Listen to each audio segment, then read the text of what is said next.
So guys, legit pala tong Rock All-Purpose Degreaser. Rock All-Purpose Degreaser. Testing natin, linisin tong preno natin. Ito na siya, nalayo na dito sa sprayer. So apply na natin.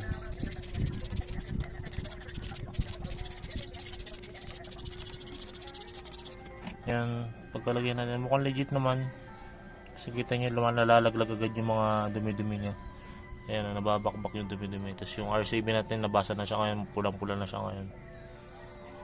Ito lang yan. Ito lang, Rock All-Purpose Degreaser. Legit naman siya.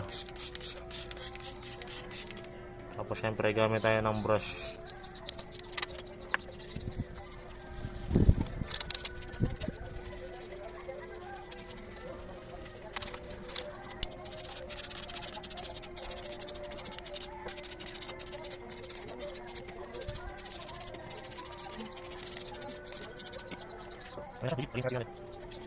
So guys, legit pala tong Rock All-Purpose Degreaser.